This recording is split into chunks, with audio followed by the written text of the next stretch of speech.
Good afternoon, my love and good people. How are you doing today? I hope everybody's doing well. Please, today is your first time on my YouTube channel. Help me to subscribe and help me to press the notification bell in case I upload another video. You'll be the first person to notify. Those who have subscribed before, may God bless you. I appreciate guys. Thank you. God will bless you for supporting your sister.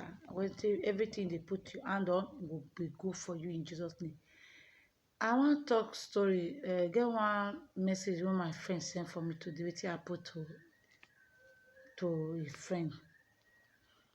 She sent the video, the picture come for me. I'll put her for the end of this video. Now see her. He said she did his house evening time. May go sleep. Now she just sit down for bed. And he see me put the leg for shoe. Now you see something they do inside the shoe. Now he say come out the leg. He see a scorpion. As he see a scorpion, she can kill the scorpion. Me see, and this life when we dey, now God will protect the children. Now two things now involved for that scorpion. We thank God for everything, anything will happen. But I thank God say God open his spiritual eye to see that scorpion. May we thank God. God when he do you, will still do our all for us. Because people will say, and scorpion matter come to talk for you. People don't say, yes, people they say because she herself, he appreciate what God do for her. Why I talk her? Maybe now that scorpion bite her now. Not be what they talk to. Who know?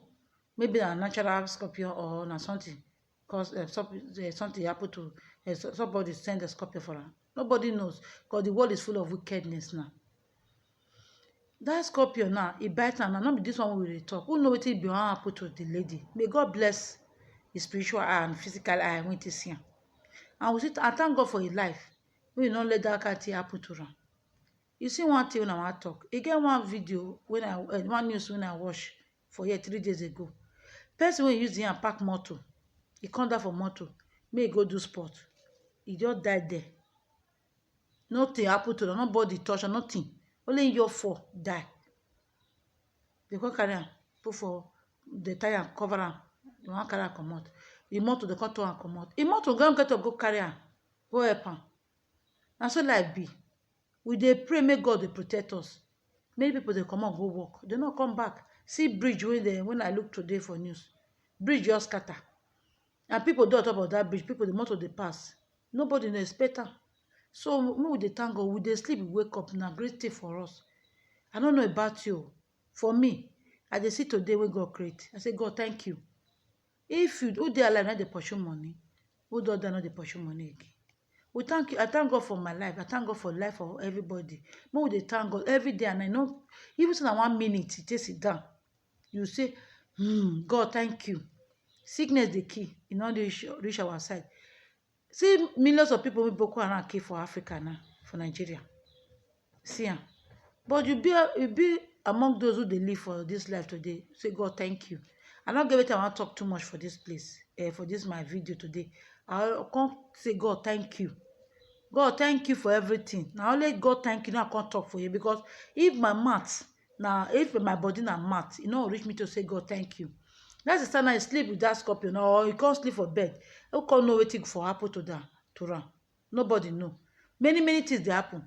See one way see carry snake. He dey inside a room. He say nothing happen. No, he sweep your house, don't clean his house. He say don't clean and finish. The time when he come dey bath finish for bedroom, make sit down for a bed. Make rock cream. Now he see snake. As when you just clean, na. Now he see snake. I say call people they can't kill him. Make it happen. So na physical, so na spiritual. Now God now would dey in hand there. Now God. So wait I can't talk for you. I can't sing to praise God for that sister life. I'm not going to want to talk. I can't tell God say thank you. We say now you when you happy for another person, and so God will see big people will happy for you. Me now let me pray, and me now let me say thank God for your life.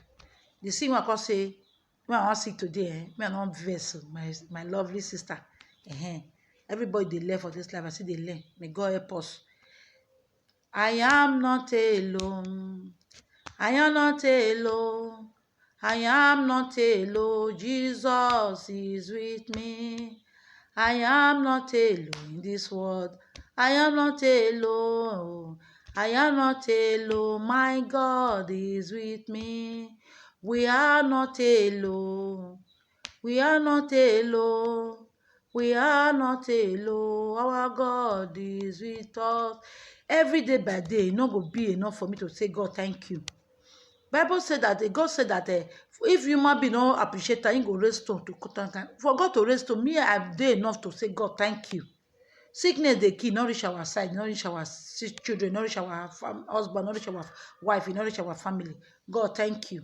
I can't say thank you for that sister life. I say thank you for many people life. I say thank you for this sickness. We know you not come near us. I know say people will die. Not beside they happy for people will die. But now God, now get power. I thank you for everything. God, I thank you. Thank you, Jesus. Thank you, Jesus. Thank you, King of Kings.